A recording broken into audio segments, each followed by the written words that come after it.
नमस्कार आई। काम पे नहीं गया? हाँ जाना है ना, बाद में जाना है। हाँ जा। आई हाँ अभी ना बहुत हो गया तेरे घुटने का। हाँ। इस महीने ऑपरेशन करा डालो। हाँ रे करा लूंगी। हाँ और नहीं तो क्या। ये रिमोट किधर रखा है? देख वहीं कहीं होगा। मिला? हाँ मिला। ये आई मस्त कड़क चाय पीने का मन हो रहा है। तो बना ना 2 कप इलायची डाल के। मैं बनाता हूँ, बैठो। बिना चीनी वाली। हैं?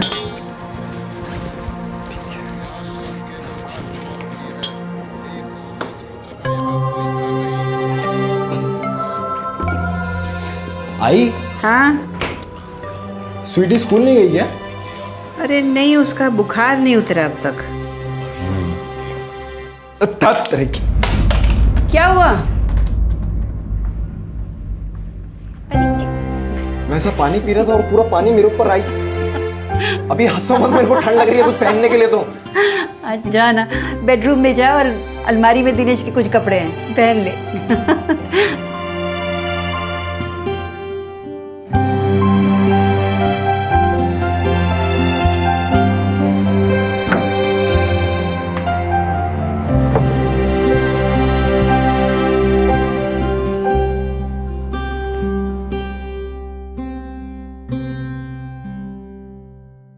सोनू मामा, आप यहाँ क्या कर रहे हो? ये तो पापा की टी शर्ट है ना? स्वीटी बेटा तुम सो जाओ। उठी क्यों? हाँ ओहो अभी बुखार है। सुनो मैं तुम्हारे लिए खीर बना रहा हूँ अभी, ठीक है? गुड गर्ल, सो जाओ।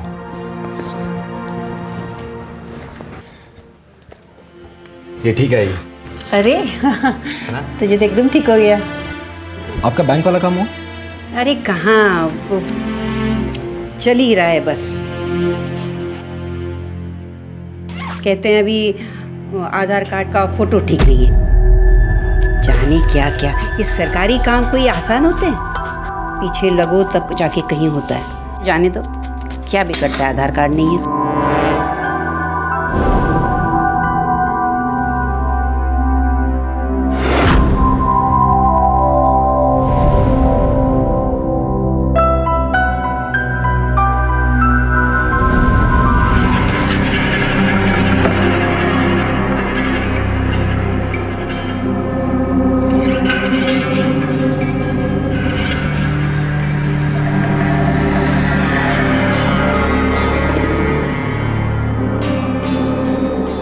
अरे दादा प्रीमियम भरा कि नहीं रे?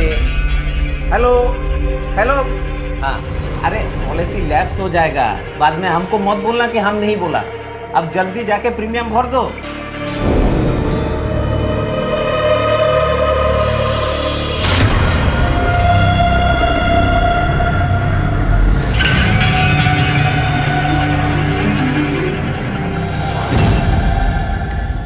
शहरों में जितनी तेजी से लोग बढ़ रहे हैं उतनी ही तेजी से लोगों के बीच की दूरियां बढ़ रही हैं। हमें अक्सर ये नहीं पता होता कि हमारे पड़ोस में क्या हो रहा है। ऐसी स्थिति में जो बड़े बुजुर्ग अकेले रहते हैं वो अपराधियों के लिए आसान शिकार बन जाते हैं, और अगर अपराधी कोई करीबी इंसान हो तो खतरा और भी बढ़ जाता है। लक्ष्मी वागले सोनू को अपने बेटे जैसा मानने लगी थी। बड़ी आसानी से उन्होंने सोनू पर इतना भरोसा कर लिया था कि वो सोनू को घर की हर छोटी बड़ी बात बताने लगी। लेकिन इस तरह के अंधविश्वास का अंजाम कभी कभी जानलेवा साबित हो सकता है।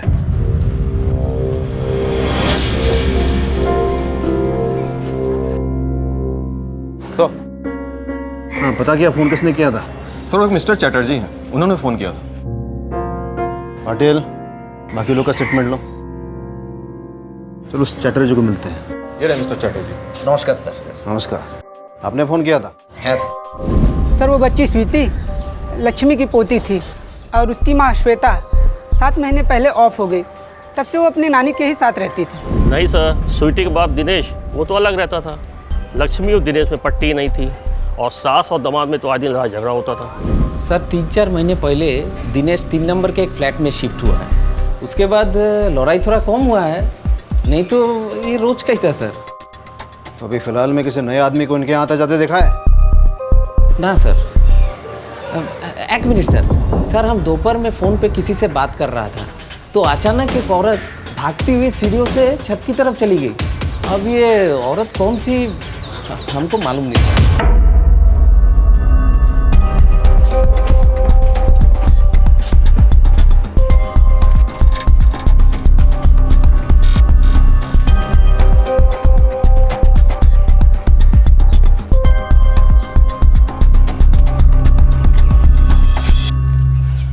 सावंत, एक चीज नोटिस की तुमने?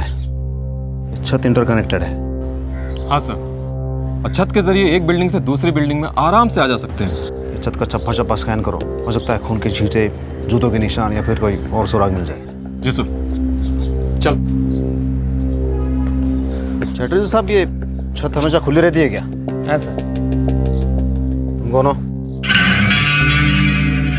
मैं सर सोनू, यही 2 नंबर बिल्डिंग में रहता हूँ मैं। 2 नंबर तो यहाँ क्या कर रहे हो? मैं सर, फैमिली जैसी थी मेरी ये। लक्ष्मी आई को आई बुलाता था सर मैं। स्वीटी मामा बोलती थी सर मेरे को। मैंने मना किया था आई को कि दिनेश को घर से बाहर मत निकालो। किस बात पे लड़ाई होती थी दोनों की? किस बात पे क्या सर? दिनेश का चक्कर चल रहा था सर सलोनी के साथ। सलोनी कौन है? मेरे को लगा आपको मालूम होगा सर। सलोनी बार डांसर है सर, यही बाइकोला में रहती है। बार? दिनेश शादी करना चाहता था इसके साथ, लेकिन आई सख्त खिलाफ थी कि शादी नहीं होगी। अच्छा, आखिरी बार कब देखा था उसे? यही 1-2 दिन पहले सर। आज नहीं तो कल तो मरेगी ना। ये प्रॉपर्टी पैसा किसका? मेरा। अरे उसमें से 1 लाख रुपए तो मांग रहा हूँ, क्या प्रॉब्लम है? मेरी बेटी आईसीयू में थी और तू इसके साथ। कुछ भी भूली नहीं हूं मैं। अरे 1 लाख क्या, 1 रुपया नहीं दूंगी मैं तुझे इस नचनिया पे लुटाने के लिए। और देखते रहना, सारा पैसा मैं स्वीटी के नाम कर जाऊंगी। तू ऐसे नहीं मानेगी बुढ़िया। अब देख मैं तेरे से कैसे पैसा निकलवाता हूँ। चल सलोनी।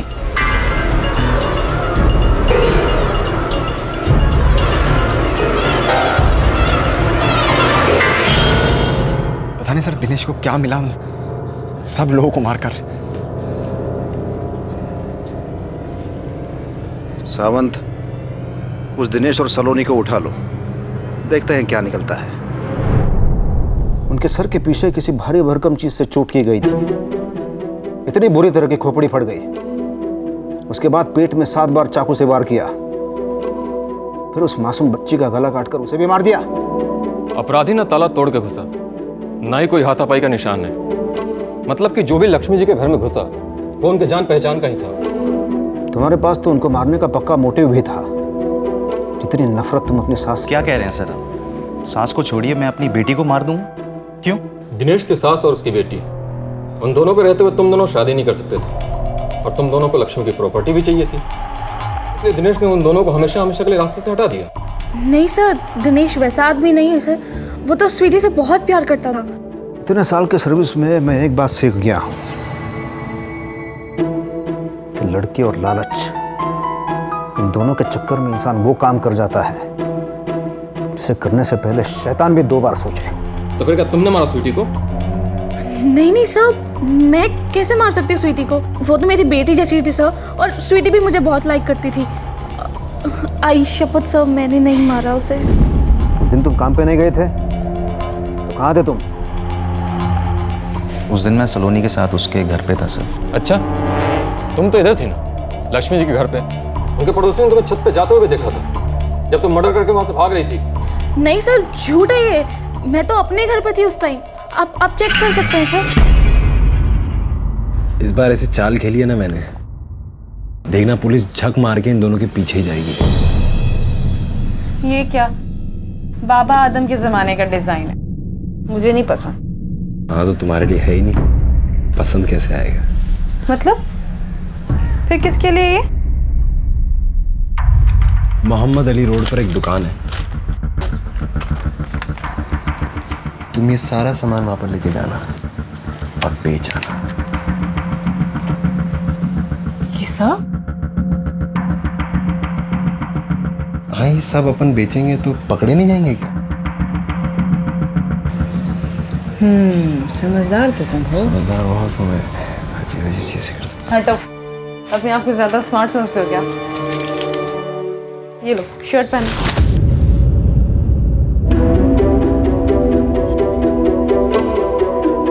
जल्दबाजी में गलती कर दी ना दिनेश राव।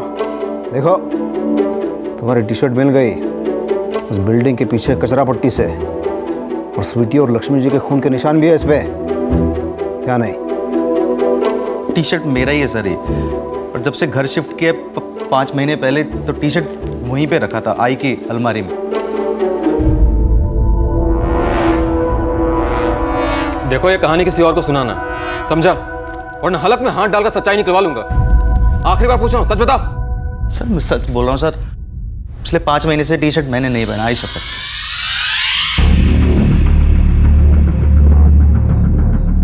कॉल रिकॉर्ड की सबसे वारदात के वक्त सलोनी का फोन बाइकला में था, और उसी वक्त इस मोबाइल से फोन भी किए गए थे सर।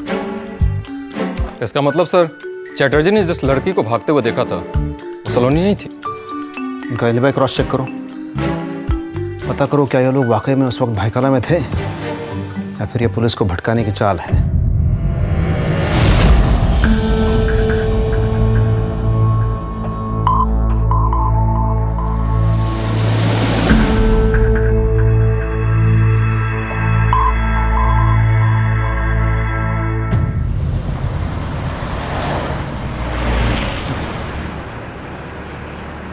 सर टी शर्ट पर डेट 5 महीने पहले की है।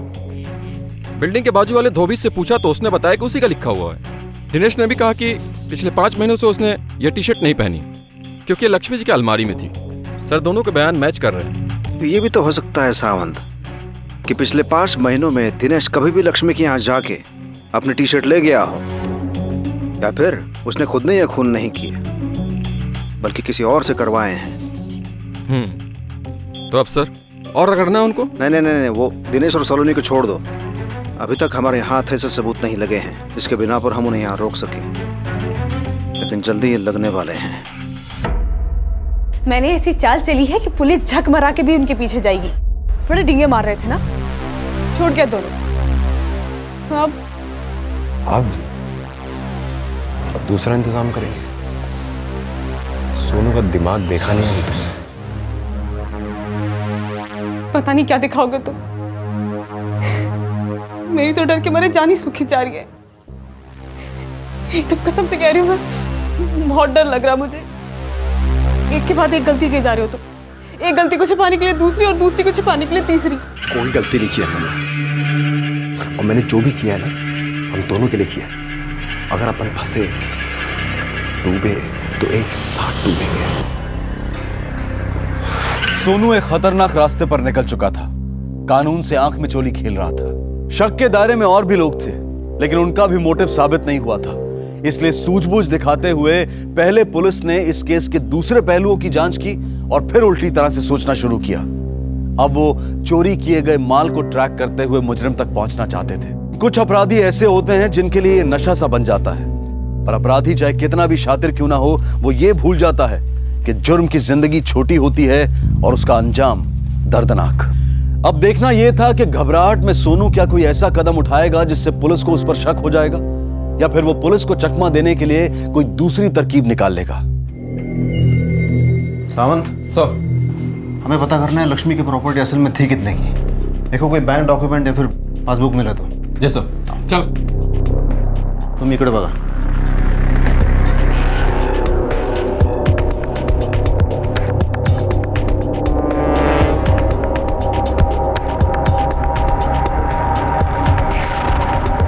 हाँ सावंत, कुछ नहीं मिला सर।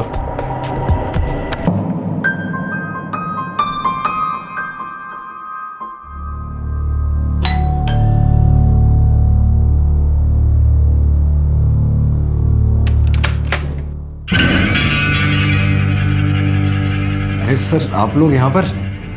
कुछ पता चला आप लोगों को कि किसने किया? हाँ चल जाएगा पता। यार तुमसे एक हेल्प चाहिए थी। हाँ? तुम तो लक्ष्मी जी के काफी करीब थे ना, फिर तो तुम्हें पता होगा उनका अकाउंट कौन से बैंक में था।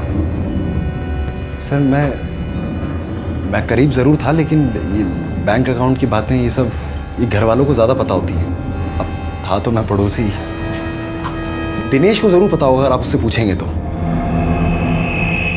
दिनेश होता है यहाँ पर तो आपको पता चल जाता, लेकिन है नहीं वो यहाँ पर। अच्छा, कहाँ गया वो, कुछ पता है?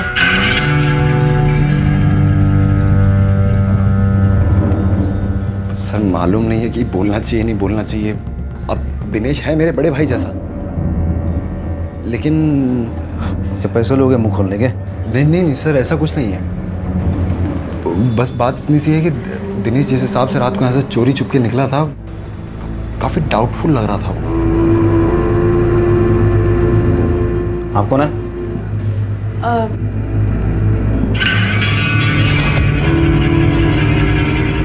ये मेरी भाभी है। नमस्ते। नमस्कार।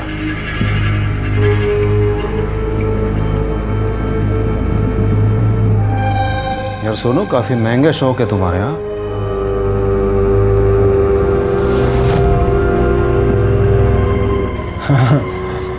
हाँ सर, वो थोड़ा बहुत मुझे म्यूजिक का शौक है तो वो। काम क्या करते हो तुम? काम तो सर मैं सेल्समैन हूँ। मैं पावर ऑप्टिमाइजर बेचता हूँ घर घर जाकर। ये मेरे भैया हैं। हाँ जी। हाँ, आप लोगों को लग रहा होगा कि सेल्समैन की सैलरी में कैसे इतना सब कुछ। भैया अमेरिका में रहते हैं। हाँ, वहाँ से हर महीने पैसे भेजते हैं तो सब कुछ सब चाय। अरे भाभी, दो कप। नहीं, सुनो, चाय कॉफी फिर कभी। बस इतना बताओ, तुम्हें पता है लक्ष्मी जी का अकाउंट कौन से बैंक में था? नहीं सर, सच में मुझे मालूम नहीं है, लेकिन अब बताइए ना क्या बात है। सर, एक आइडिया है। बिल्डिंग के मेंटेनेंस का चेक जनरली सेक्रेटरी के पास जाता है, शायद उन्हें पता हो। हाँ, चैटर्जी अंकल को पता होगा, वो इस बिल्डिंग के सेक्रेटरी हैं। हाँ, मैं लेके चलता हूँ आपको। चलिए। चल। नमस्कार सर, लक्ष्मी जी का एसबीआई में अकाउंट था। का पेमेंट वगैरह सब क्लियर है? हाँ सर, लक्ष्मी जी का मेंटेनेंस का पेमेंट हर महीने के 5 तारीख को आ जाया करता था। ये फोटो कब की है? 4 साल पहले का है सर, गणेश उत्सव का। क्या देख सकता हूँ मैं? हाँ सर।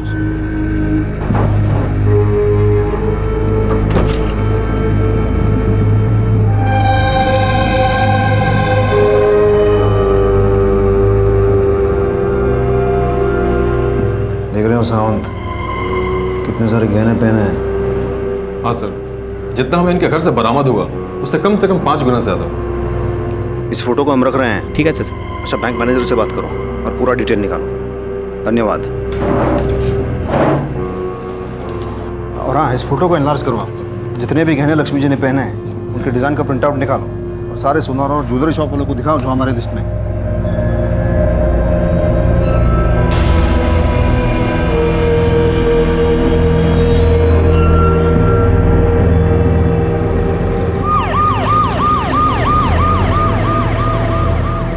सावंत, एक बात शुरू से खटक रही है मुझे कि दिनेश हमेशा अपने सास से झगड़ता था पैसे को लेकर, और सोनू ने भी बताया कि दिनेश और सलोनी लक्ष्मी से लड़ाई करते थे गहने और पैसों को लेकर।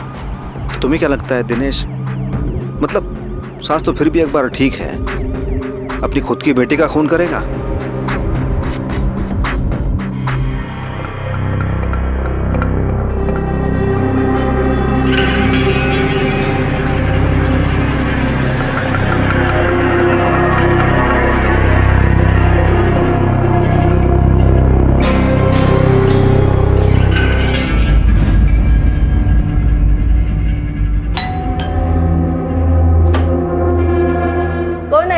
आंटी केबल कंपनी से आया। अच्छा, आजा। सलोनी मैडम है क्या? नहीं रे, वो तो बाहर गई है। क्या काम था? वो मेरे को फोन किया मैडम ने, कह रही थी कि केबल का प्रॉब्लम है, कुछ चैनल नहीं चल रहा। तो चेक कर लेना, मेरा मराठी चैनल भी क्लियर नहीं दिखता है। मैं अभी बराबर चेक करता हूँ। हाँ। मौसी, पानी मिलेगा क्या? हाँ, देती हूँ।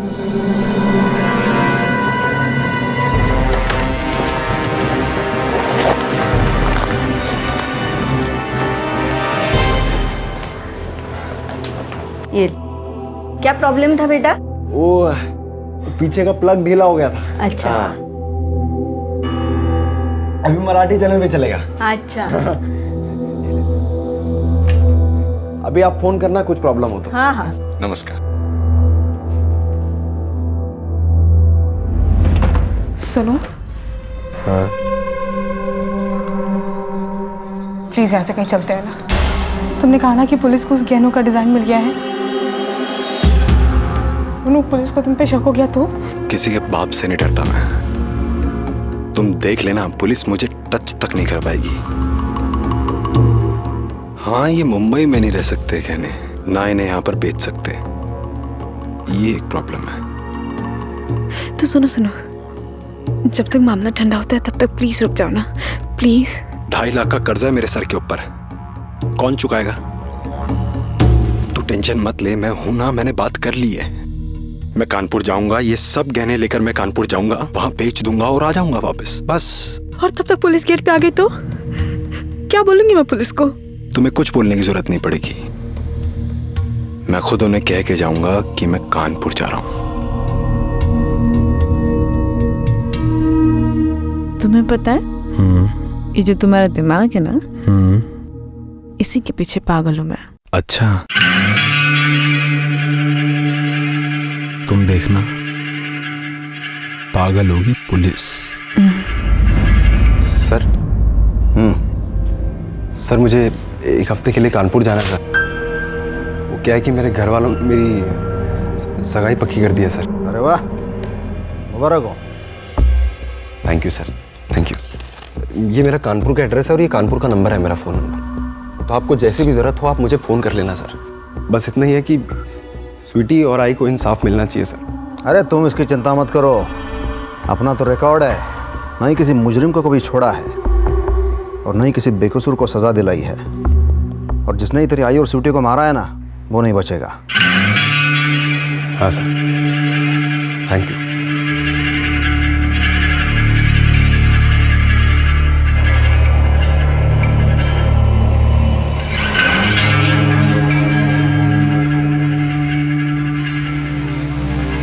हाँ आमिर भाई, हाँ मैं कह रहा हूँ कि सब सेट हो चुका है। हाँ मैं आज शाम की ट्रेन से आ रहा हूँ। हाँ, खुदा हाफिज़। क्योंकि सोनू हमेशा पुलिस से 2 कदम आगे चल रहा था, इसलिए पुलिस के पास उसके खिलाफ कोई सबूत नहीं था जिसकी बिना पर वो उसे जाने से रोक पाते। सोनू जानता था कि किसी भी मुजरिम के जुर्म का पहला सबूत उसका डर होता है, इसलिए उसने डंके की चोट पर पुलिस स्टेशन में जाकर अपनी सारी जानकारी दे दी ताकि उस पर किसी भी तरह का शक न जाए। लेकिन वो ये भूल गया था कि जुर्म अपने निशान पीछे छोड़ ही जाता है और उसका यही ओवर कॉन्फिडेंस उसे पकड़वा सकता था। सोनू अपनी आगे की प्लानिंग में लग गया। पुलिस की तफ्तीश भी जोरों पर थी। ये एक ऐसा पेचीदा केस था जिसमें हत्या और चोरी दोनों हुई थी, लेकिन पुलिस के हाथ अब तक कोई पुख्ता सबूत नहीं लगा था। सर, मेरी बैंक मैनेजर से बात हुई। उन्होंने बताया कि 3 दिन पहले लक्ष्मी ने अपना पूरा अकाउंट खाली कर दिया। टोटल 8 लाख कैश और 50 तोले सोना, सब कुछ निकाल लिया। ये उसका पर्सनल अकाउंट है? सर, ये उनकी बेटी श्वेता का अकाउंट है, जिसका नॉमिनी श्वेता का हस्बैंड दिनेश था। फिर कुछ 7 महीने पहले श्वेता ने दिनेश को हटा के अपनी माँ लक्ष्मी को नॉमिनी बना दिया। श्वेता की डेथ के बाद से लक्ष्मी इस अकाउंट को हैंडल करती है। मुझे लगता है सावंत, श्वेता को दिनेश और सलोनी के अफेयर के बारे में पता चल गया हो। जी सर, श्वेता बीमार थी और उसे इस बात का डर था कि उसके जाने के बाद स्वीटी का क्या होगा, इसलिए उसने दिनेश को हटा के अपनी माँ को नॉमिनी बना दिया। और इस बात पे दिनेश लक्ष्मी से भिड़ गया और उसने उसे धमकी दी, तो लक्ष्मी डर गई, तो उसने फैसला किया कि वो अपना बैंक ही बदल देगी। और इस बात की भनक दिनेश को भी लग गई। तो सारी थियरीज दिनेश की तरफ ही इशारा कर रही हैं। सिर्फ एक पक्के सबूत की ज़रूरत है, कत्ल का वो हथियार या फिर चोरी का माल। दिनेश को उठाते हैं फिर से। सर आप लोग, क्या हुआ सर? चलो अच्छा है तुम यहाँ आओ, घर की तलाशी लेनी है। क्यों सर, अब क्या हुआ? सर बट हुआ क्या है?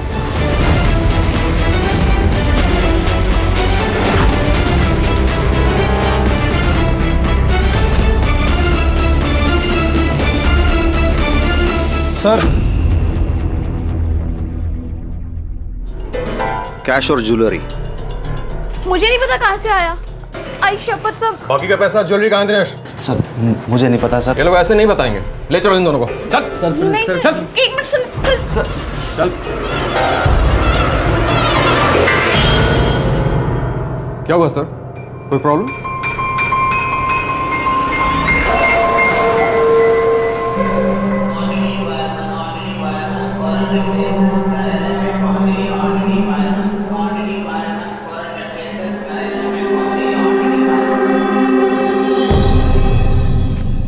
हमने कुछ नहीं किया, हमें कोई फंसाने की कोशिश कर रहा है सर। और सारे सबूत और गवाह तुम दोनों के खिलाफ हैं। तो अगर तुम बचना चाहते हो तो ये बताओ, कौन तुम्हें फंसा सकता है? पता नहीं सर, मैंने किसी का क्या बिगाड़ा है सर। अच्छा, तुम्हें पता था तुम्हारी सास अपना बैंक बदलने वाली थी? नहीं सर, वो मुझे कुछ नहीं बताती थी। आई को मुझ पे एक पैसे का भी ट्रस्ट नहीं था। ज़रूरत पड़ने पे कभी उन्होंने मेरी हेल्प नहीं की, लेकिन बाहर वालों की हमेशा वो हेल्प करती थी। बाहर वाले? हाँ सर, सोनू, वो 2 नंबर की बिल्डिंग वाला। आई ने खुद उसको 5-6 बार पैसे उधार दिए हैं, वो भी 10-20 हज़ार करके। लेकिन वो सोनू क्यों पैसे उधार मांगने लगा? उसका भाई तो अमेरिका से पैसे भेजता है ना उसके लिए।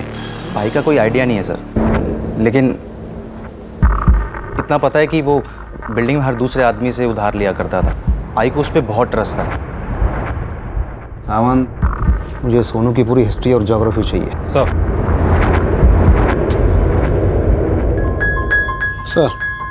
सर चोरी हुए गहनों में से एक डिज़ाइन को आइडेंटिफाई किया गया है। मोहम्मद अली रोड के एक सुनार को ये बेचा गया था। साहब, 4 दिन पहले एक औरत आई थी ये गहने बेचने के लिए। मुझे 1% डाउट हुआ, पर मैंने कुछ नहीं बोला। डाउट किस बात का? साहब, एंटीक मराठी जाड़े गौठी स्टफ के गहने अगर एक बुर्का पहने औरत बेचने के लिए आती है तो डाउट तो होगा ना सर। घर में CCTV कैमरा नहीं है क्या? नहीं साहब, छोटी दुकान है, कैमरा नहीं है। अरे पब्लिक की सेफ्टी के लिए रूल्स बनाए हैं। साहब, गलती हो गई, माफ़ कर दीजिए। कल तक अगर यहाँ पे CCTV कैमरा नहीं लगा ना तो तुम्हारा लाइसेंस कैंसिल करवा दूंगा। ये पंचनामा करके ये सब गहने जब्त करो। सर, कानपुर वाले मिश्रा जी का फ़ोन आया था। सोनू ने जो नंबर और एड्रेस हमें दिया है वो सही है। मुझे लगा ही था। अरे तो फिर से आ गया, सुधर जा। वो मिश्रा से को उस पर नज़र रखें। और बाकी कुछ डिटेल पता चला? सर, सोनू को ऑफिस से कॉल शीट्स मिले हैं। वारदात वाले दिन यानी कि 4 तारीख को वो शाम तक कांदीवली में ही था। सर,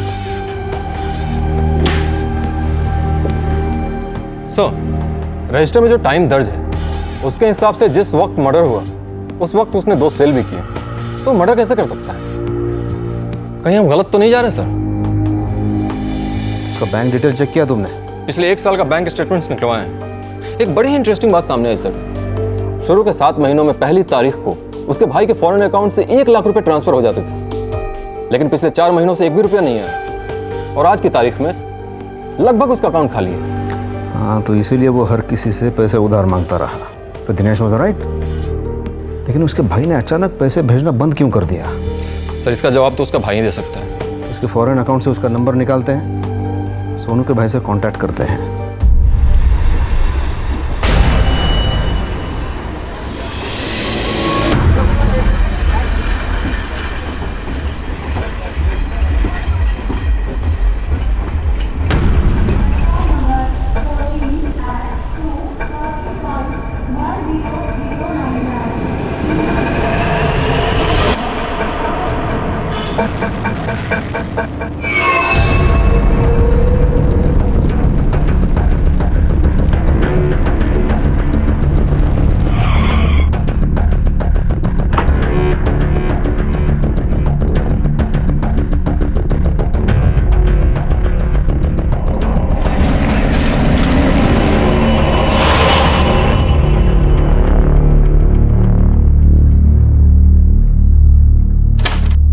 अम्मा प्रणाम।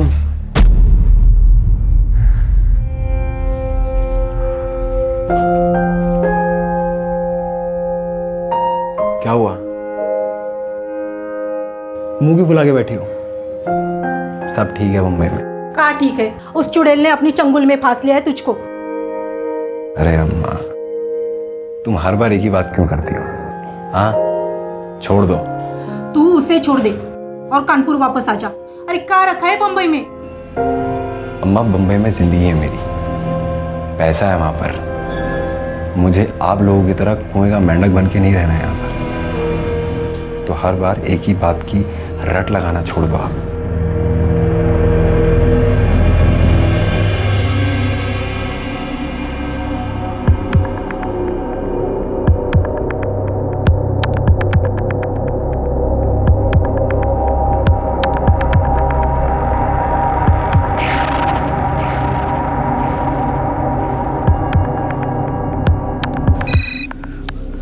हेलो। हाँ हाँ आमिर भाई, सोनू बोल रहा हूँ। माल चेक किया क्या? हाँ भाई, चेक कर लिया, पूरे 12 लाख का है। कानपुर में मेरे भैया भाभी का एक अकाउंट है जिसको आज तक अपन ने इस्तेमाल नहीं किया, तो आप एक काम करना, उसी में पैसा डलवा दो। ठीक है भाई, हो जाएगा, बस बैंक का डिटेल मुझे मैसेज कर दो। करता हूँ मैं, ठीक है।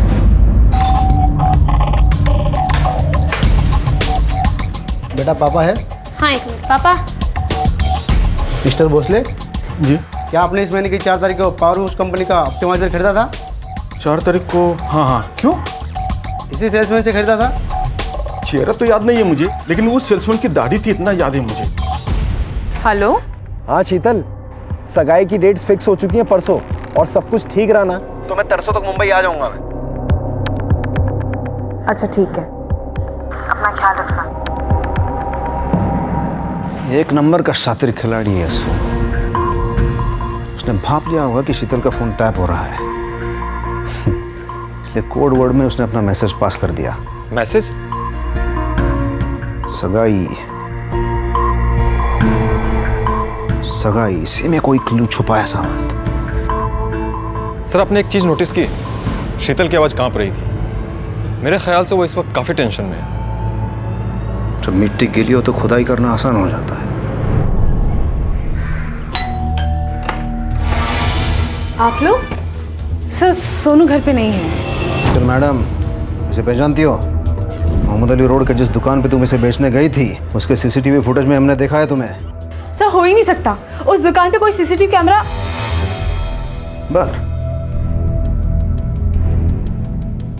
लेकिन सर, लेकिन साहब मेरी बात सुनिए सर, इस ज्वेलरी के बारे में मैं कुछ नहीं जानती हूँ। सर एक मिनट। हाँ सर, मैं भी सेल्समैन ही हूँ। 4 तारीख को तुम ही गए थे ना कांदिवली, सोनू के बदले? 4 तारीख को बता। वो सर वो सर अपन दोनों की सेटिंग थी। दोनों में से एक का अर्जेंट कोई काम रहेगा ना, तो दूसरा उसका कॉल संभाल लेने का। तावड़े सर, इसका स्टेटमेंट लो। Perfect alibi, perfect crime. इतना परफेक्ट कि दूर दूर तक उस पर कोई शक न जाए। केस तैयार है सावंत, और गवाह भी तैयार है, और इस शीतल का कन्फेशन भी मिल जाएगा। अब इस सोनू को कोई बचा नहीं सकता, बहुत भगाया साले ने।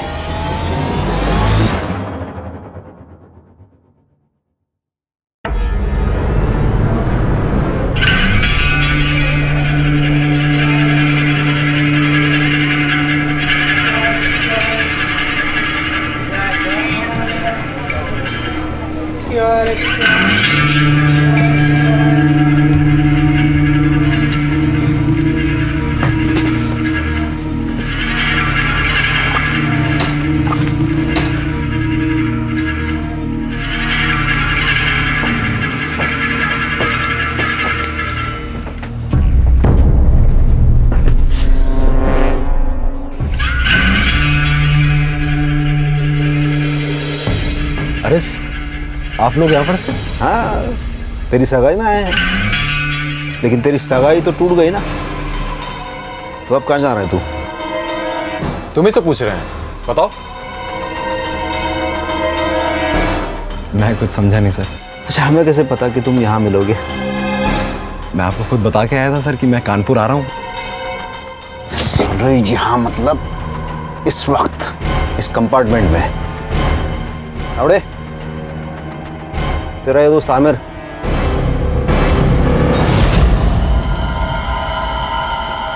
इसी ने तेरा टिकट बनवाया ना, ये भी अपने साथ मुंबई आ रहा है। और हाँ, वो कुछ गहनों के बारे में बता रहा था, तुम्हें पता है इसके बारे में कुछ? शीतल ने सब कुछ बता दिया। कैसे तुमने लक्ष्मी और स्वीटी का खून किया, फिर कैसे तुमने सारे गहने और पैसे चुरा लिए, और फिर कैसे बड़ी चालाकी से शक की सुई दिनेश और सलोनी की तरफ ले आए, सब कुछ। शीतल? हाँ, तेरी शीतल भाभी। अरे रे रे रे रे, तेरा भाई जो है ना अमेरिका में, उससे भी बात की हमने। अपनी भाभी के साथ सो रहा था वो, मैंने खुद उसे पकड़ा है। सर मैंने कुछ नहीं किया।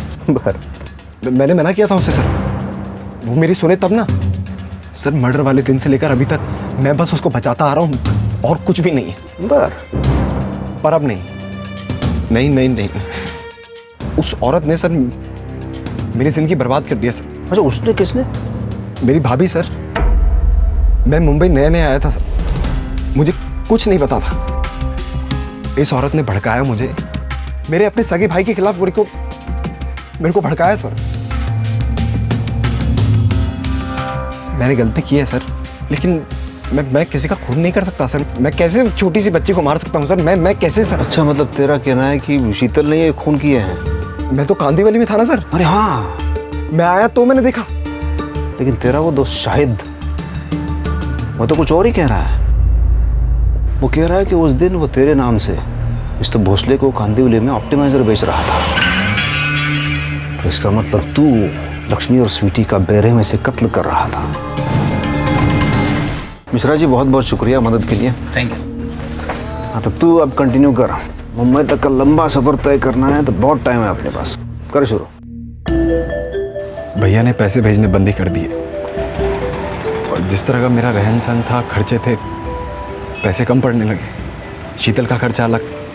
मुझे ये बात पता थी कि लक्ष्मी आई के पास काफ़ी ज्वेलरी है।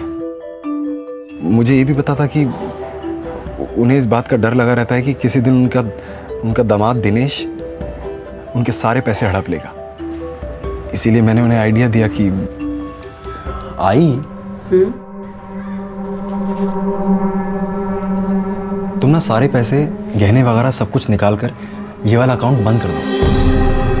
एक नया अकाउंट खुलवाते हैं और उसमें डाल देते हैं, और दिनेश को हल्की सी भी भनक नहीं लगेगी। मैं खुलवाऊंगा नया अकाउंट, हो जाएगा। मैंने कहीं पढ़ा था सर कि इंसान की खोपड़ी में एक पॉइंट होता है जहाँ पर आप किसी कुंडे जैसी चीज़ या फिर किसी भारी चीज़ से अगर चोट करें तो याददाश्त चली जाती है। मुझे पहले ये भी ख्याल आया कि मैं इस छोटी बच्ची को कहीं दूर छोड़ के आ जाता हूँ सर, पकड़े जाने का डर। और मानना पड़ेगा, मैट्रिक फेल है ना तू? 21 साल के सेल्समैन से इस तरह के प्लानिंग की उम्मीद नहीं की थी हमने। भाई, अगर अपना दिमाग सही जगह पे लगाते तो कुछ साल और जी लेते तुम। सोनू जैसे शातिर दिमाग वाले मुजरिम पुलिस से रोज नहीं टकराते, लेकिन मुजरिम चाहे कितना भी चालाक क्यों ना हो, कहीं ना कहीं गलती जरूर कर बैठता है, और फिर उसकी बनाई हुई फर्जी कहानी ताश के पत्तों के महल की तरह एक फूंक में ढह जाती है, क्योंकि कोई भी जुर्म परफेक्ट नहीं होता। हमारे बड़े बुजुर्ग शायद अपनी तन्हाई, अपने अकेलेपन की वजह से किसी भी अनजान व्यक्ति के साथ अपने दिल का हाल बांट लें, लेकिन उनके लिए भी ये बेहद जरूरी है कि वो ऐसे किसी भी व्यक्ति पर पूरी तरह से भरोसा ना करें। साथ ही ये केस हमारे सीनियर सिटीजन्स की सुरक्षा पर एक बड़ा सवाल उठाता है। लेकिन क्या ये सारी जिम्मेदारी सिर्फ पुलिस की है? ये जरूरी है कि हम अपने आसपास में रहने वाले बड़े बुजुर्ग लोगों के बारे में जानकारी रखें और समय समय पर उनका हालचाल जानते रहें। जो माँ बाप हमारी जिंदगी बनाने में अपनी सारी जिंदगी लगा देते हैं, क्या जीवन के इस पड़ाव पर उनकी देखभाल करना हमारा फर्ज नहीं बनता? और हम ये ना भूलें कि जीवन के इसी पड़ाव पर एक ना एक दिन हम भी खड़े होंगे।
सर सिर्फ बॉडी है, सर काटा हुआ है।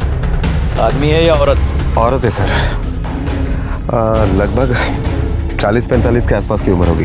बॉडी पे एक भी कपड़ा नहीं है। कातिल ने पहले मारा होगा और उसके बाद सर काटा है। बॉडी के स्वेलिंग से लग रहा है कि मर्डर लगभग 15-20 घंटे पहले हुआ है। और एक बात सर, बॉडी को एक न्यू ब्रांड सूटकेस में डालकर मीरा रोड स्टेशन के बाहर फेंका गया था। फिर वो बैग यहाँ कैसे आई?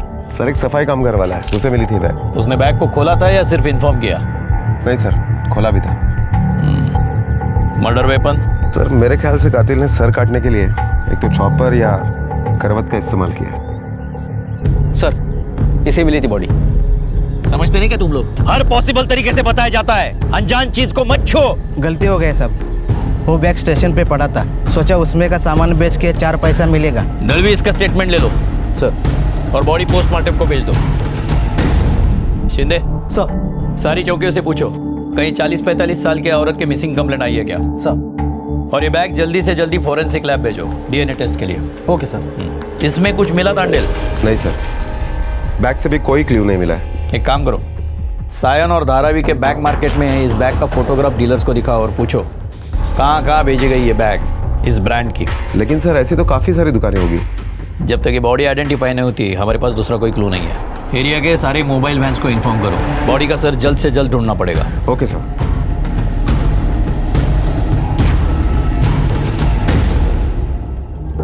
चेहरा इंसान की सबसे बड़ी पहचान। मुंबई पुलिस को मिली थी इस बार बिना पहचान वाली, बिना सर वाली लाश। किसी ने एक औरत को बड़ी बेरहमी से मारा था। उसके सर को शरीर से अलग कर उसकी लाश को सूटकेस में डालकर फेंक दिया गया था। सरकटी लाश और सूटकेस, जो भी था पुलिस के हाथ में वो बस इतना ही था। पुलिस के लिए ये लाश जैसे एक पहेली बनकर सामने खड़ी थी। उन्हें यह भी नहीं पता था कि ये कत्ल मुंबई में किया गया था या फिर मुंबई के बाहर से आकर इस बैग को फेंका गया था।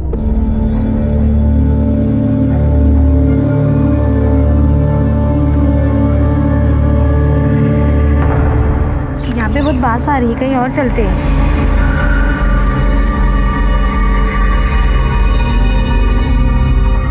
शायद उस बैग से आ रही है।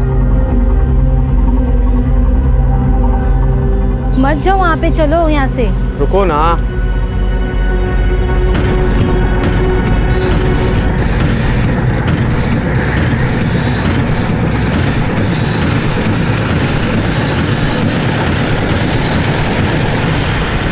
दो दिन तक पुलिस उस बैग की दुकान को ढूंढती रही और तभी पुलिस को कुछ मिसिंग कंप्लेंट्स के बारे में पता चला और उनमें से एक की डिटेल्स इस डेड बॉडी के साथ सबसे ज्यादा मैच हो रही थी। आपने शांतिनगर पुलिस स्टेशन में मिसिंग कंप्लेंट दर्ज की है? जी साहब। कौन है मिसिंग? मेरा भाई और उसकी फैमिली, 3 लोग हैं साहब। मेरा भाई पवन गावित, उसकी बीवी सुमित्रा गावित और उसकी बड़ी बेटी अर्चना 2-3 दिन से लापता है साहब। उन लोगों के मोबाइल भी बंद आ रहे हैं साहब और घर भी बंद है 2-3 दिन से। वो लोग पहले नासिक में रहते थे, अभी 1 ही साल हुआ यहाँ पे आए हैं। ये उसकी छोटी बेटी अदिति है। ये कहाँ रहती है? ये नासिक में रहती है साहब। इसका यहाँ स्कूल में एडमिशन नहीं हो पाया, इसलिए ये वहाँ अपने मामा के पास रहती है। और सुमित्रा की उम्र लगभग 40 और 45 के बीच में? जी साहब। तांडेल, इनको बॉडी आइडेंटिफिकेशन को लेकर जाओ।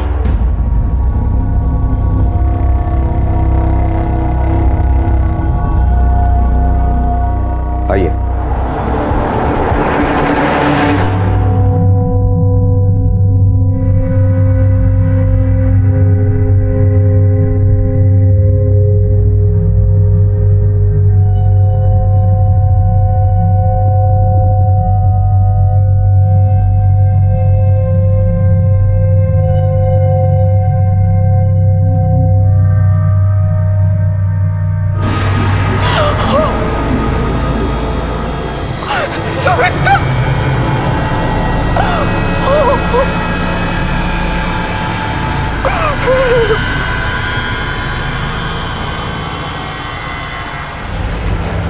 सर बॉडी आइडेंटिफाई हो गई है। ये सरिता जी की भाभी की ही बॉडी है, सुमित्रा गावित। और रिपोर्ट के मुताबिक सर भी बॉडी से मैच हो गया है। अच्छा, तो सरिता को लेकर पवन गावित के घर पहुंचो, कोई ना कोई सुराग जरूर मिलेगा।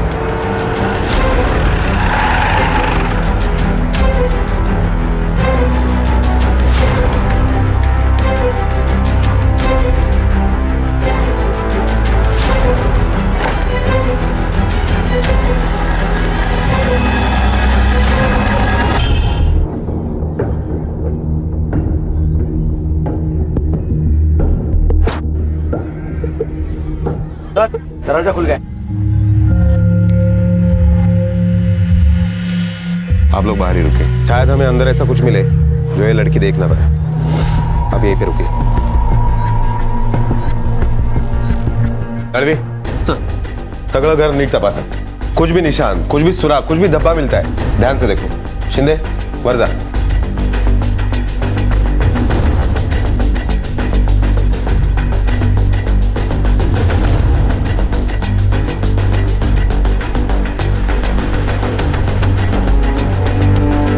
हाँ तो नहीं बेटा,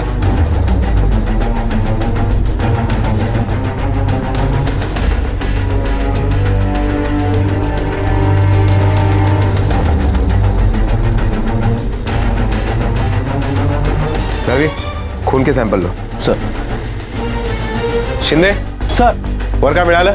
नाही सर. एक काम करो, फॉरेंसिक टीम बुलाओ, साइट ऑफ क्राइम है, घर सील करना पड़ेगा. Yes sir.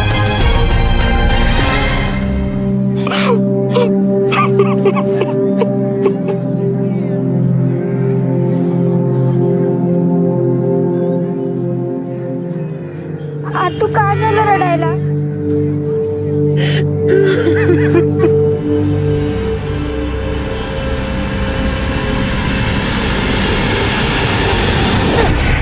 अदिती, अरे सुन ना, ऐक, तू मस्ती नाही करायची. ऐक बाळा, असं नाही करायचं, आईला त्रास नाही द्यायचा. सुन ना. अरे बापरे, अरे कितना तंग करती है तू, और इतना बड़ा चॉकलेट एक साथ खाएगी तो दांत खराब हो जाएंगे तेरे. चल अभी इसे रख दे, ठीक है, बाद में खाना. पर नहीं, मुझे खाना है. एक सेकंड. घे, आई तुला भरवते. ओके.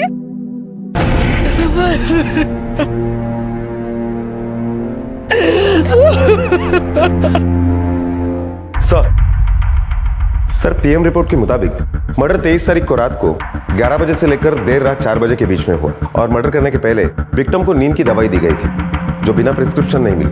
उनके घर में ऐसा कोई प्रिस्क्रिप्शन मिला? नहीं सर, लेकिन सुमित्रा को घर पर ही मारा गया, और मारने के बाद उसका सर काटकर प्लास्टिक बैग में भरकर कहीं अलग जगह पर फेंक दिया गया, और बॉडी सूटकेस में भरकर कहीं अलग जगह पर फेंक दी गई. मुझे लगता है तांडेल, हमें उस सरिता से बात करनी पड़ेगी. कुछ ना कुछ तो हुआ है इस परिवार में जिसकी वजह से ये कत्ल हुआ है. बच्ची को आइसक्रीम वगैरह कुछ खिलाना. जाओ बेटा, ये आंटी आपको आइसक्रीम खिलाएगी.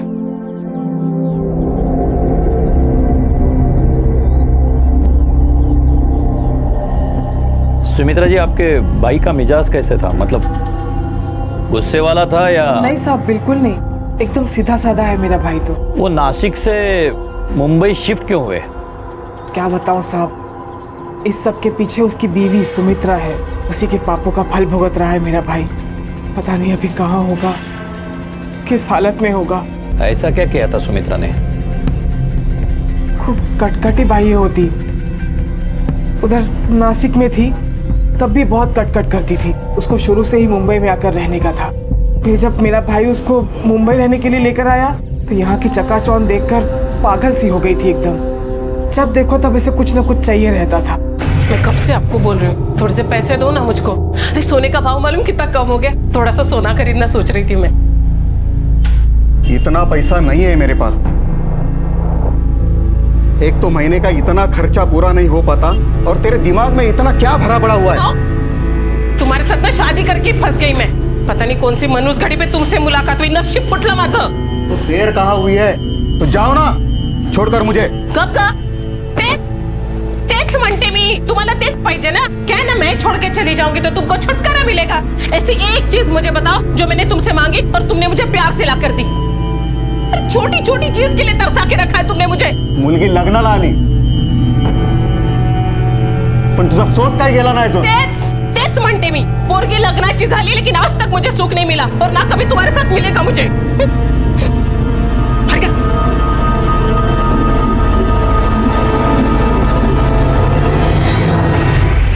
उस दिन मुझे मेरे भाई के लिए बहुत दुख हुआ साहब. बेचारा इतने विश्वास से घर से बाहर जाता है, इतनी मेहनत करके अपने परिवार को पालता है, आणि ही जी असली तेरा.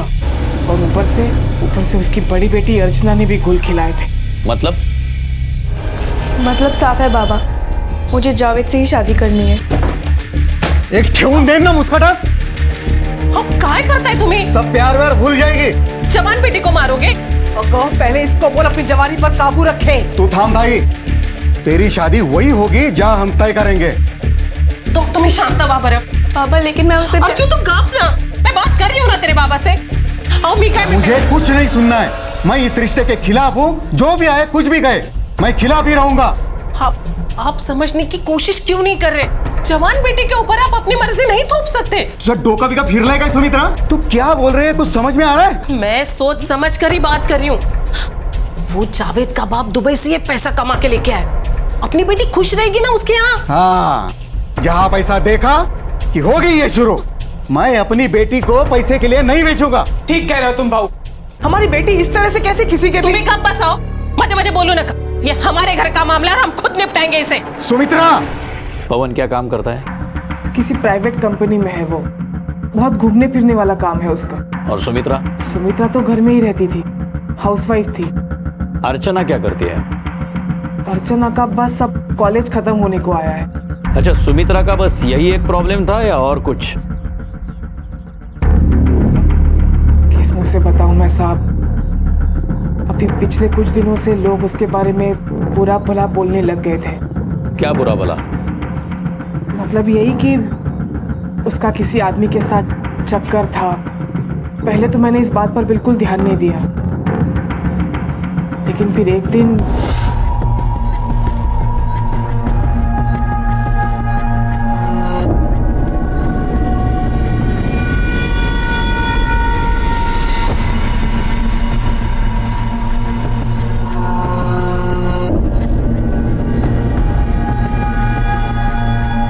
वो बंदा कौन था? जिग्नेश पंड्या नाम का कोई छोटा मोटा बिल्डर है इसी एरिया का।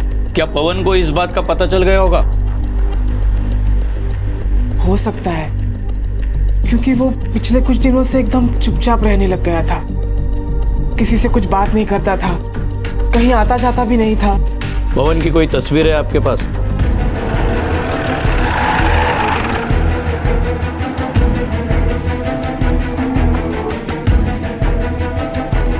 हाँ साहब, ये बैग इसी दुकान के हैं।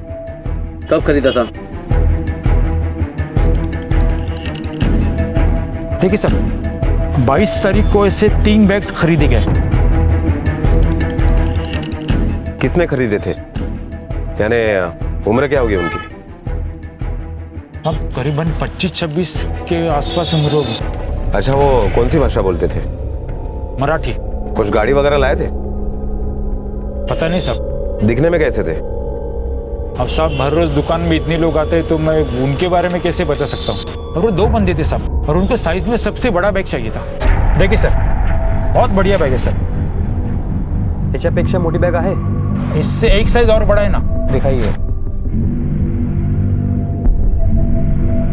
ये देखिए सर, 45 किलो का कैपेसिटी इसका। अशा 3 बैग पाहिजे। 3 बैग्स, ओके सर, मैं मंगवाता हूँ अभी गोडाउन से। हेलो मुन्ना, हाँ, अपने गोडाउन में से सबसे बड़े 2 बैग्स लेके आना। साहब, उनको थोड़ी देर रुकना पड़ा क्योंकि मेरे पास वैसे 3 बैग्स नहीं थे, तो मेरे लड़के को गोडाउन में भेज के और 2 बैग मंगवाए। और साहब, उसमें 1 बैग डिफेक्टिव भी था। मैंने उनसे कहा कि मैं आपको कल अच्छा बैग मंगवा के देता हूँ, लेकिन वो बोले कि मुझे तुरंत चाहिए। फिर साहब, मैंने वो डिफेक्टिव बैग कुछ सोल्यूशन लगा के दे दिया।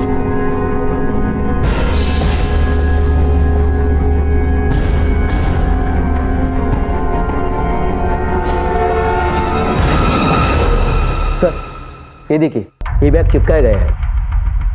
ये देखिए। मतलब ये काम उन 2 लोगों का ही है।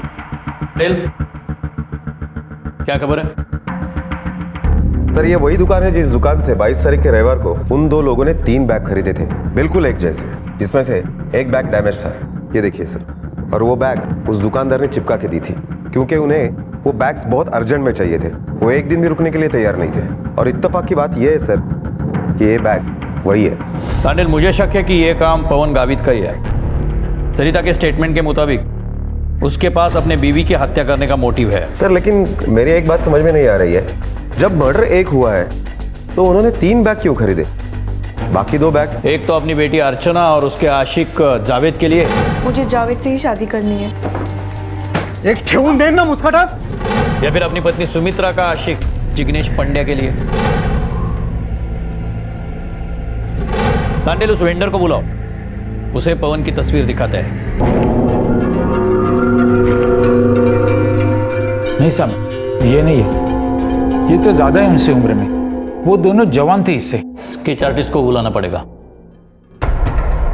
आपको दोबारा आना पड़ेगा उन दोनों का हुलिया बताने के लिए। अभी आप जाइए। ठीक है साहब, आइए।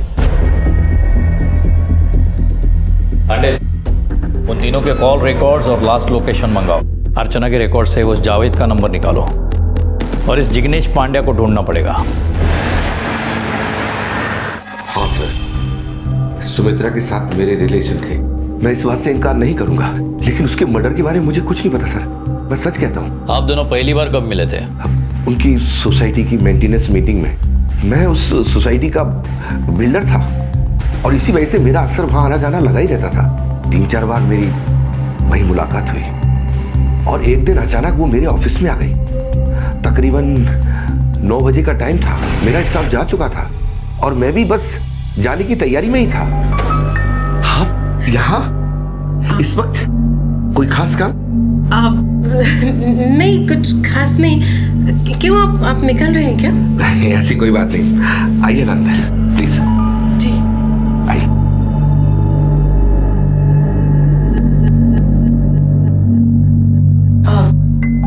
बैठिए। जी कहिए।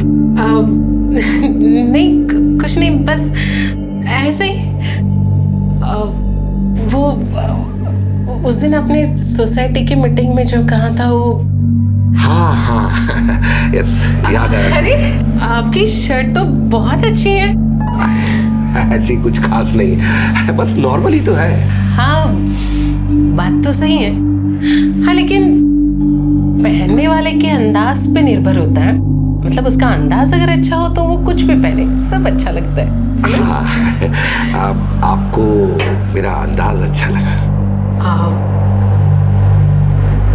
मुझे आप अच्छे लगे। क्या मतलब? मैं कुछ समझा नहीं। नहीं, कुछ नहीं, बस ऐसे ही। पानी मिलेगा? जी पानी, 1 मिनट अभी देता हूँ। ये लीजिए पानी। जी।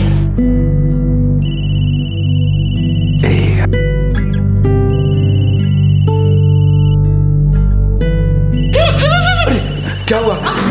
देखिए ना, मेरी साड़ी भीग गई है। बाहर इतनी ठंड है और आपकी साड़ी भीग रही है।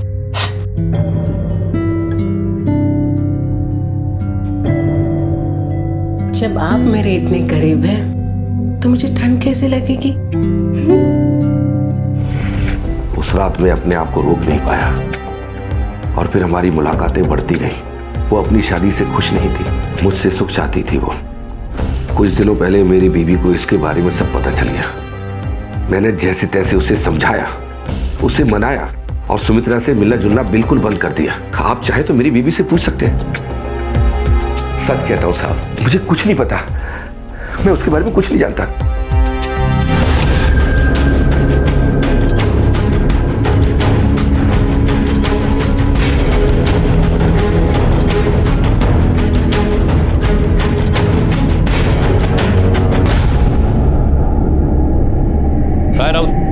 जमते का नहीं सर, मुश्किल लग रहा है। ये ठीक से बता नहीं पा रहे हैं। 2 लोग थे, शायद इसलिए कंफ्यूज हो रहे हैं। जो भी है, दोनों स्केचेस आज ही फाइनल करके सभी पुलिस स्टेशन को भेजने हैं राउत। सॉरी, अब फास्ट।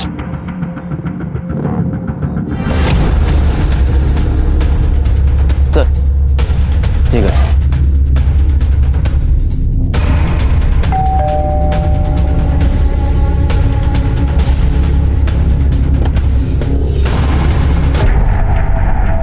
जी कहिए।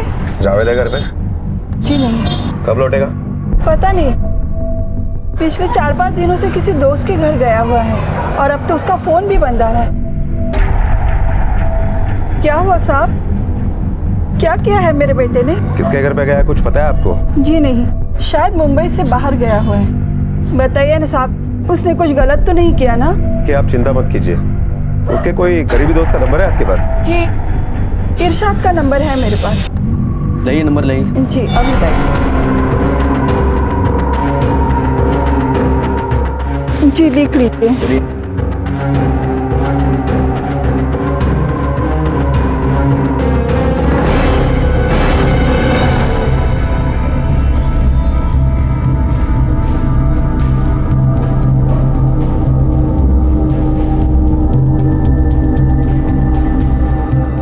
जावेद को कब से जानते हो? बचपन से जानता हूँ साहब। जहाँ कहीं भी जाता होगा तुम्हें तो बता के जाता होगा ना? नहीं साहब, इस बार कुछ नहीं बता के गया। अर्चना को जानते हो? जी हाँ, दोनों एक दूसरे से मोहब्बत करते हैं, पागलों की तरह। कब से चल रहा है इन दोनों में चक्कर? साल भर से शायद। अर्चना और उसके घर वालों को जावेद ने कमरा दिखाया था। एजेंट है क्या वो? हाँ साहब। तो अर्चना के बारे में भी सबसे पहले तुम्हें ही बताया होगा ना? नहीं साहब, कुछ भी नहीं बताया था। मैंने पहली बार दोनों को एक साथ देखा था और तब जाकर उसने सॉरी बोला। पता है, बहुत घुमाया। तू सुन रहा है? वो देख जावेद।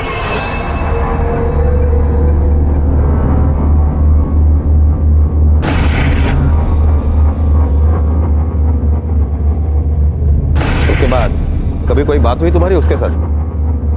हुई थी ना साहब।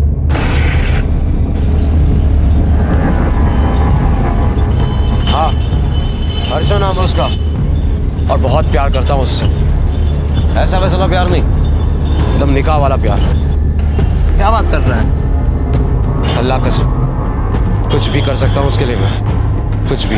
अभी कुछ 10-15 दिन पहले जावेद बेहद अपसेट था। मैंने उससे वजह भी पूछी थी। अरे तू यहाँ है? कब से ढूंढ रहा हूँ तुझे। क्या हुआ, क्या है तुझे? इतना टेंशन में क्यों है? अर्चना के घर वालों ने हमारे निकाह के लिए मना कर दिया। ये तो होना ही था जावेद। मेरी मान, तू अर्चना को भूल जा, इसी में तेरी भलाई है। पागल हो गया तू? मैं उसे नहीं भूल सकता, बल्कि भूलना भी नहीं चाहता। अब तो किसी भी कीमत पर मैं उसको पाकर ही रहूंगा, किसी भी कीमत पर। उसके बाद उसने मुझसे कुछ पैसे भी लिए। अर्चना और वो सोमवार की सुबह घर से भागने वाले थे। क्या? सोमवार की सुबह? हाँ साहब। पुलिस के लिए ये पहेली अब और उलझने लगी थी। पवन ने अपनी बीवी और बेटी से तंग आकर उन्हें और जावेद को मारा है, या फिर जावेद और अर्चना ने अपनी शादी के लिए सुमित्रा और पवन को मारा है। लेकिन सरिता के मुताबिक सुमित्रा को अर्चना और जावेद के निकाह से कोई एतराज नहीं था, तो फिर वो भला उसे क्यों मारेंगे? हर लम्हे के साथ पुलिस की थ्योरीज बदल रही थी, लेकिन इस चर्चा का अंत तब हुआ जब पुलिस को भायंदर के नवग्रह नाके के पास रेलवे ट्रैक पर एक और सरकटी लाश मिली, वैसे ही सूटकेस में।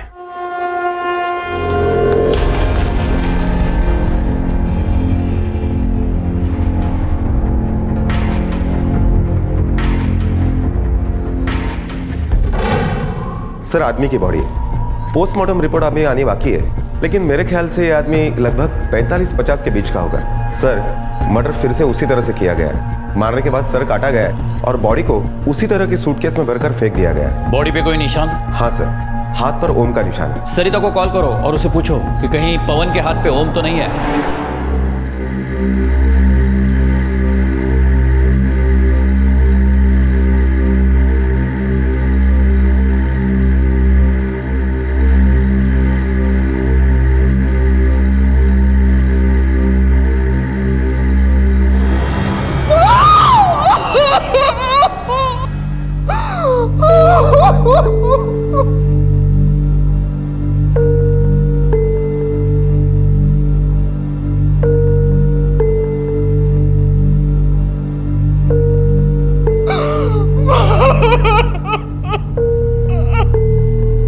सर, मतलब जावेद और अर्चना ने मिलकर पवन और सुमित्रा की हत्या की है? हो सकता है। सर, फिर ये तीसरा सूटकेस किसके लिए? और जावेद और अर्चना भाग गए तो आखिर गए कहाँ? क्या उन्होंने शादी कर ली या निकाह कर लिया?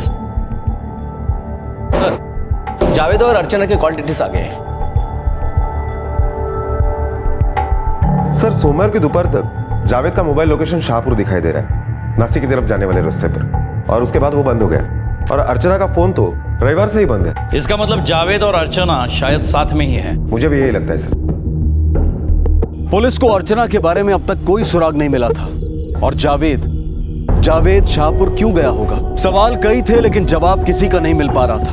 और फिर अचानक इस गुत्थी को सुलझाने वाली एक अहम कड़ी पुलिस के हाथ लग गई। सर जावेद का मोबाइल ऑन हुआ है और उसका मोबाइल लोकेशन शाहपुर दिखाई दे रहा है। वो मुंबई की तरफ आ रहा है। वेरी गुड, वो जरूर अपने घर लौटेगा। उसके घर के पास ट्रैप लगाते हैं।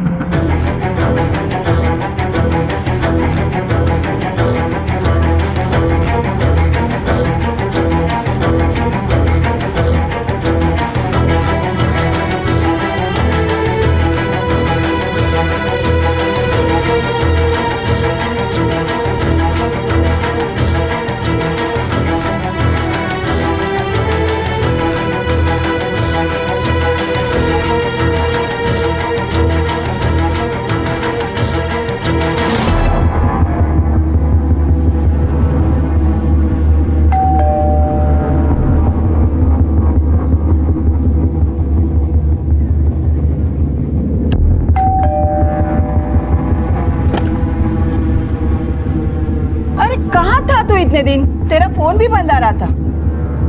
वो मैं अपने दोस्त के घर पे था। अरे ये पुलिस वाले क्या कर रहे हैं यहाँ? अरे जावेद! जावेद! रुक! रुक!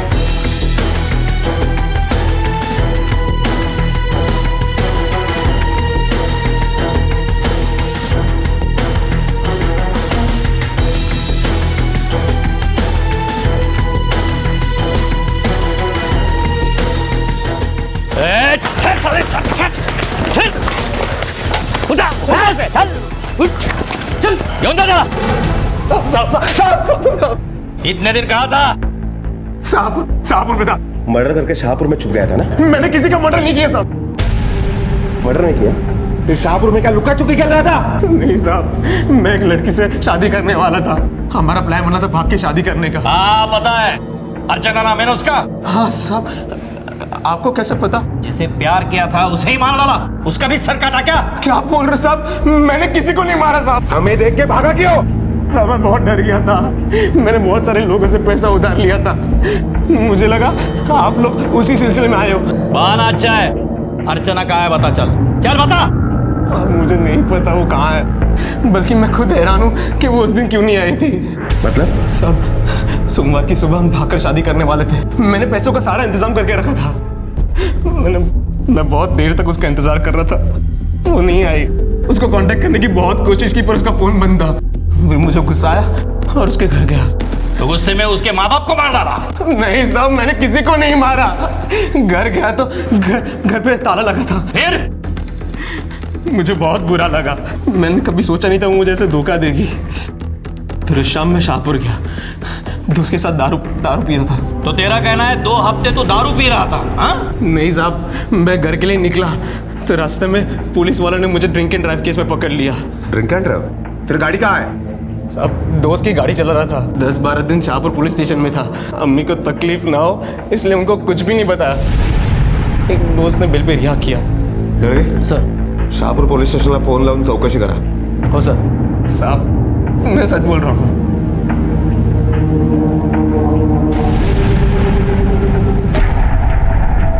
मेरा तजुर्बा कहता है कि यह सच बोल रहा है। सर शाहपुर पुलिस स्टेशन में मैंने फोन किया था। जावेद उस दिन लॉकअप में ही था मंगलवार की रात से। आज ही छुट्टा है, इसलिए उसका मोबाइल बंद आ रहा था। सर अगर जावेद नहीं हो सकता है तो कातिल कौन हो सकता है? अर्चना खुद? क्योंकि अब तक उसी का ठिकाना नहीं मिला है, या कोई और? एक ही परिवार के 2 लोगों को बहरे में से मारा है तांडेल। ये ऐसे मर्डर सिर्फ वही कर सकता है जो उस परिवार से बहुत ज्यादा नफरत करता हो। और ऐसी वजह सिर्फ जावेद के पास है।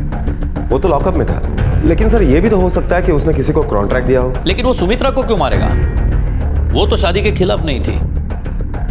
तांडेल, इस केस में ऐसा जरूर कुछ है जो अभी तक हमारे सामने नहीं आया। वो छोटी बच्ची आदिति, वो किसके पास है? सर उसकी बुआ के पास, सरिता के पास। लेकिन सरिता की हालत इतनी अच्छी नहीं है कि वो उसे पाल सके। उम्मीद है कि अब तक कातिल ने अर्चना को ना मारा। प्लीज मुझे छोड़ दीजिए, मुझे अपने भाई बाबू के पास जाना है। प्लीज मुझे छोड़ दीजिए, मैंने तो क्या बिगाड़ा है? प्लीज छोड़ दीजिए मुझे। विदाई के वक्त हर लड़की ऐसी ही रोती है। अब तेरे आई बाबा का घर तेरा नहीं रहेगा बेटी, अब यही तेरा घर है। हाँ? ले खा ले। तुझा तो इतना प्यार से समझा रही हो, समझ में नहीं आता। रुक, तुझे बराबर करती हूँ। रुक, तुझे ना। वो औरत कौन थी और उसने अर्चना को क्यों अगवा कर रखा था? आखिर क्या वजह थी इस सब के पीछे? बेचारी अर्चना तो ये भी नहीं जानती थी कि उसके माता पिता की हत्या हो चुकी थी, पर कौन कर रहा था ये सब और क्यों? नहीं साहब, कोई अंदाजा नहीं।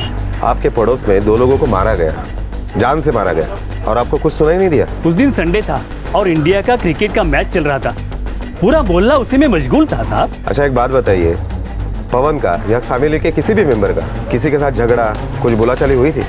नहीं साहब, ये लोग अभी अभी यहाँ रहने आए थे, लेकिन ये लोग गायब होने से पहले करीबन हफ्ता भर पहले मैंने जोर जोर से झगड़े की आवाज जरूर सुनी थी। शायद कोई रिश्तेदारी था उनका। नाम बताया आपको? नहीं साहब, नाम तो नहीं पता, लेकिन झगड़े से लग रहा था पैसों को लेकर कोई मामला है। ऐसे कैसे नहीं देगा? पैसे तो तुझे देने ही होंगे। एक बार नहीं बोला तो समझ में नहीं आता है तेरे को? मुझे अगर मेरे पैसे नहीं मिले ना तो इतनी आसानी से तुझे छोड़ूंगा नहीं, भगुन घेन तुला। जा जा, धमकी दे रहा है? एक फूटी कौड़ी तक नहीं दूंगा, समझे? ये मेरे खून पसीने की कमाई है, तेरी अय्याशियों के लिए मेरे पास पैसा नहीं है। ये तेरी कमाई नहीं मांग रहा हूं मैं, जो बाप दादा ने कमाया ना उस पर मेरा भी हक है। तेरा हक है? हाँ, वो कोर्ट में देख लेंगे। चल निकल यहाँ से। हाँ अभी जा रहा हूं मैं, कोर्ट में देख लूंगा। जा जा, नहीं तो मैं ही धक्के मार के घर से निकालूंगा। मुझे धक्का देगा तू? हाँ हाँ, याद रखूंगा तुझे, और इसका हिसाब भी तुझे देना होगा। चल, याद रखना। बहुत ज्यादा गुस्से में था साहब वो। तस्वीर देखोगे तो पहचानोगे? जरूर साहब।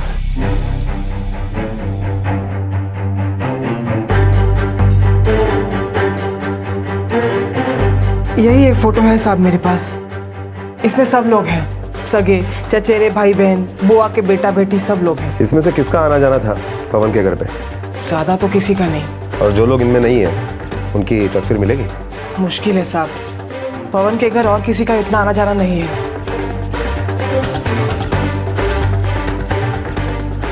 यही है। ये? हाँ जी।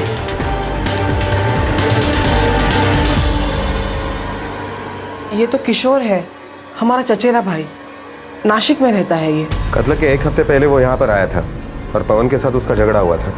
क्या? और पवन का अंतिम संस्कार पे भी नहीं था ना वो? नहीं था साहब। दरअसल किशोर और पवन के बीच हमारी गांव की पुश्तैनी जमीन के लिए पिछले कुछ सालों से झगड़ा चल रहा था। यहाँ तक कि दोनों कोर्ट कचहरी पहुँच गए थे। केस अभी आखिरी पड़ाव में है। वकील का कहना है कि केस पवन जीतेगा। आद्या, बाबा क्या जीतेंगे?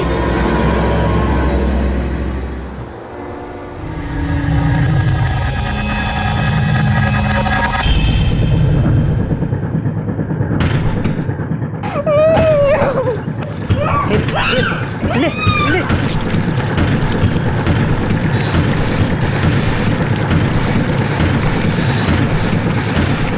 ले।